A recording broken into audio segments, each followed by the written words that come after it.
Smart FM. Smart Career. Halo Smart Listeners, podcast Smart Career kembali menemani aktivitas Anda. Dan mungkin Anda pernah dengar ya, hati-hati kalau berkawan akan menjadi lawan, tapi lawan pun akan menjadi kawan. Itu sebabnya kalau kita tidak bisa mengenali kepercayaan. Nah, dalam podcast Smart Career kali ini kita akan bahas lebih lanjut selama beberapa belas menit ke depan bersama dengan ekspertis, seorang trainer juga, seorang coach juga, seorang pengusaha juga yang punya pengalaman tentang mempercayai sebuah kepercayaan. Saya bersama dengan Kak Mutia Rizky. Halo Kak. Halo Bang Daryl. Manggilnya Kak atau Mbak enaknya? Biasanya dipanggil Teteh. Oh Teteh. Gak apa-apa panggil Teteh? Iya, Okay. kan orang Sunda. Oh gitu. Iya. Teman banyak di Jakarta? Memang orang Jakarta, lahir dan besar di Jakarta. Oke, banyak temannya tapi? Banyak dong. Bisnis lancar? Alhamdulillah lancar. Nih, Teh, kan milah-milah temen tuh kan gampang-gampang sulit ya. Yes. Ada yang temen datang karena butuh. Iya. Ada yang temen datang karena memang dia tuh solid gitu ya. Ada yang temen datang karena perlu doang. Iya. Dari tiga ini, prosentasenya gimana? Kalau semuanya udah pernah ngalamin. Ya namanya umur udah lumayan banyak ya. Jadi pernah ngalamin ada teman yang datang karena butuh, ada teman yang datang karena memang dia bisa jadi jembatan saya untuk menuju impian. Ada juga teman yang datang kayaknya pengen cuma manfaatin doang. Tapi it's okay, memang kadang-kadang saya ingin jadi orang bermanfaat. Tapi itu bukan penolakan ya? Bukan penolakan. Bukan juga kan pembenaran semua ya? yang datang kepada kita bisa kita jadikan pelajaran hidup. Betul. Dan pengalaman. Udah itu aja. Modal percaya itu indikasinya apa dari seorang Teteh? Pertama ya, kalau kita bertemu dengan orang tuh sebetulnya guiding pertamanya adalah gimana komitmen dia sama jam pertemuan.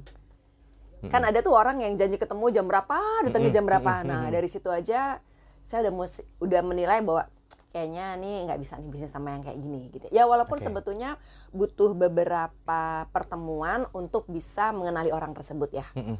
Tapi panduan pertamanya adalah ketika pertama kali ketemu orang, yaitu komitmen dia terhadap waktunya. Yang kedua, bagaimana sikap dia, gestur tubuhnya. Kalau dia bicara tuh, apakah dia beneran ngomongnya tuh, kan kelihatan ya ada orang yang ngomongnya nggak konsisten gitu. Ada orang yang terbuka. Ada orang yang wajahnya mungkin keras gitu. Kalau orang Sumatera, orang Timur kan keras ya. Tapi gimana caranya dia supaya terlihat ramah ya, senyum. Nah dari situ kan, itu saya menilai orang dari situ. Oke, berarti sebetulnya, sorry saya potong, berarti sebetulnya first impression itu kelihatan nggak di berapa menit pertama kalau bagi seorang Teh Mutia? Ya sekitar 15 detik pertama itu bisa terlihat. Dari cara dia jabat tangan aja, itu kita bisa jadi tahu ini sebetulnya orangnya sombong atau enggak. Oh gitu. Orangnya tertarik sama kita atau enggak. Iya, dan saya pernah mengalami bertemu seorang artis perempuan. Dia salaman, tapi dia matanya ngeliat orang, kan gimana sih? Dan pas banget baru baca buku, ternyata kalau kita menghargai seseorang, kita tuh salaman yang erat, bukan erat banget ya, karena itu artinya kita mau mendominasi orang. Dan bukan yang lemah banget, dan bukan cuma jari aja yang nempel, dan matanya juga tertuju sama kita. Nah pas ketemu si orang ini, oh berarti dia bagian dari orang yang tidak tertarik sama saya, dan atau mungkin dia sombong, but it's okay. Semua orang bisa datang kepada saya dengan segala kehidupan, saya akan belajar dari sana. Oke, baik. Kalau memang bisa ketahuan dari gesture di first impression, taruhlah 30 detik pertama ya, Teh Mia ya, Teh Mutia ya. Berarti kan setidaknya dari situ mulai terlihat gitu loh, sosok orang ini apakah bisa saling mengisi sebuah bentuk rasa percaya atau tidak, atau mungkin sebaliknya gitu ya. Yes. Gimana mengindikasikannya? Ya sebetulnya seperti tadi ya, kita terlalu singkat untuk menilai orang hanya dari pertemuan pertama ya. Karena saya pernah gini Bang Daryl, saya tuh pernah bekerja di sebuah perusahaan multinasional, itu 7 kali interview. Wow. Itu sampai, ini perusahaan gak bisa banget sih nentuin gitu ya. Terus mau enggak deh, dan 7 kali interview itu sekitar 5 bulan. Oke. Lama banget kan, secara aku udah, aduh keterima gak sih? Nah setelah keterima, saya nanya sama bosnya, apa yang membuat lo butuh untuk 7 kali interview gue gitu kan? Terus dia bilang gini, karena gini Mutia, kita tuh membutuhkan orang yang basicnya memang riang, semangat, dan antusias orangnya. Nah itu bisa tahu orang itu seperti itu kira-kira ya 5 sampai 6 kali pertemuan. Karena takutnya pertemuan pertama mungkin dia lagi sakit. Jadi jawabnya loyo, nggak semangat. Jadi oke, butuh 7 kali pertemuan, lama juga ya. Tapi ya tadi kayak Bang Rally bilang 30 detik pertama itu panduan awalnya kayak tadi gitu ya. Kalau dia ngobrol tangannya begini, oke, orangnya sombong nih gitu. Atau jabat tangan cuman sebelah, si tangannya satu masuk saku, oke, dia kayaknya orangnya sangat lapar dengan perhatian gitu. Jadi kita bisa bukan untuk mundur kalau saya, tapi untuk ngangkat-ngangkat. Oke, baik. Kalau orangnya sombong ya udah kita angkat-angkat aja gitu. Mereka malah senang ya Malah biasanya senang, ya. ya. Tapi gini kan kita kontekstualnya bicara masalah bagaimanakah membangun kepercayaan atau melihat kepercayaan seseorang terhadap kita gitu ya.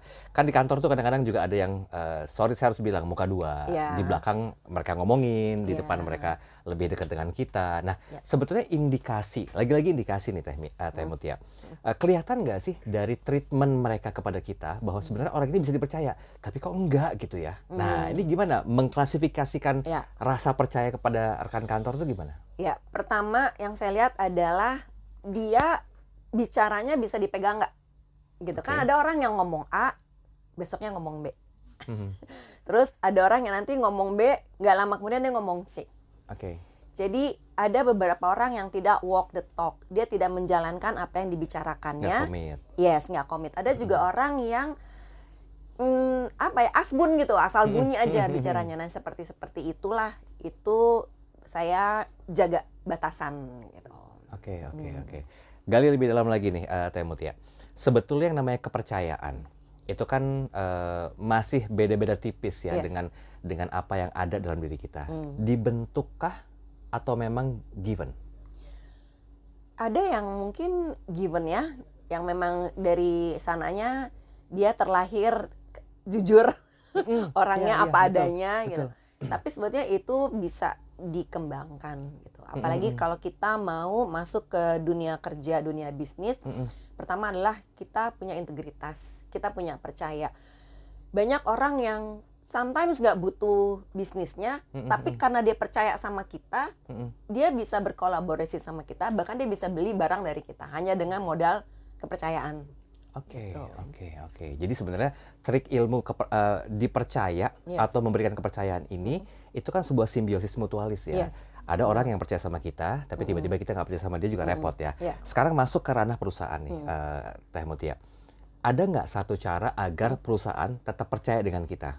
Karena setiap momentum, suasana kan pasti akan berbeda, menghasilkan outcome yang berbeda juga. Konsistensi atau komitmen untuk tetap dipercaya sama perusahaan bagaimana? Ya, pertama terlihat ya bagaimana komitmen kita sama waktu gitu. Apalagi sama perusahaan kan nggak banyak sih, tapi ada beberapa orang yang mengentengkan tentang komitmen waktu. Jam kantor datang telat. Nanti jam makan siang maunya melar, tapi begitu pulang maunya tepat waktu. Siapa yang merasa ketampar? Biasanya yang senyum-senyum itu yang ketampar ya. Jadi sebetulnya jam makan siang juga kadang kan orang gini, entar aja jam makan siangnya jam 2 aku belum lapar. Ya jam makan siang tuh jam 12 gitu. Jadi jangan seenak-enaknya ngatur waktu sehingga jam kerja kita tuh juga nggak berantakan. Kan masalah kerja tuh kita bukan hanya ke diri sendiri ya, tapi berkolaborasi dengan tim.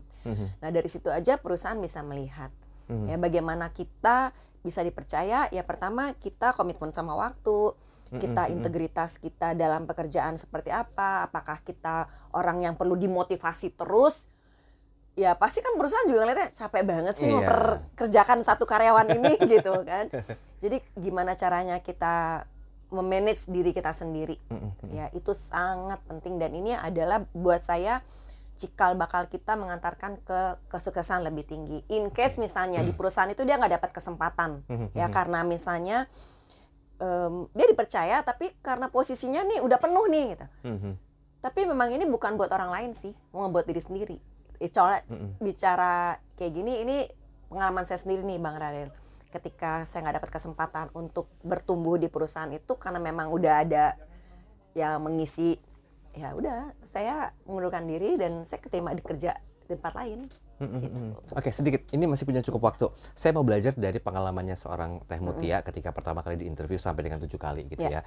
Itu kan berarti kan ada satu cara yang Teh Mutia lakukan untuk betul-betul meyakinkan HR saat itu agar percayanya mereka itu kuat. Yes.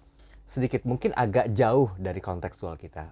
Pengaruh nggak sih aksesoris yang kita gunakan ketika kita ketemu dengan orang yang butuh percaya dengan kita? Ya, itu sangat berpengaruh. Jadi sebelum saya di interview, itu model rambut saya tuh dulu apa ya namanya tuh yang balayage itu, yang atas hitam bawah merah. Oh, oke. Secara ibu saya tuh kan salah satu orang yang punya posisi di sebuah perusahaan BUMN. Dia bilang gini, kamu tau nggak, kamu bisa nggak terima loh cuma gara-gara rambut kamu kayak gitu. Kamu tuh bukan seniman, ini kantor gitu. Oh gitu ya Maya. Kamu mau nyanyi atau mau apa? Oke, jadi saya benerin dulu penampilan saya karena ternyata betul ya, penampilan yang rapi itu menunjukkan ya tanggung jawabnya dia, profesionalnya dia. Ya, jadi sebetulnya penampilannya tuh terkait lingkungan juga sih Bang Daryl. Kan nggak mungkin ya orang yang pekerja seniman gitu terus dia mesti pakai jas kayak Bang Daryl kayak gini kan. Gitu. Jadi ya sebetulnya konteksnya tergantung lingkungan juga. Oke, baiklah. Sebetulnya kalau kita bicara masalah kepercayaan, ada 2 poin penting yang menarik perhatian dari saya secara pribadi ya. Apakah tadi saya menanyakan percaya itu given atau memang sudah ada dalam diri kita dan juga bisa dibentuk. Dua-duanya ini saling sinkron ya, Teh Mutia ya. Kalau kita udah dikasih kepercayaan dari Yang Maha Kuasa, terus kita nggak bisa memaksimalkannya juga percuma. Nah yang terakhir adalah bagaimanakah mempertahankan komitmen konsistensi kita agar mampu terus mengeluarkan outcome kepercayaan. Itu dulu podcast Smart Career bersama dengan Kak Mutia Rizky. Kita kembali di podcast berikutnya dan edisi selanjutnya. Sampai jumpa. Smart FM. Smart Career. Make your future better.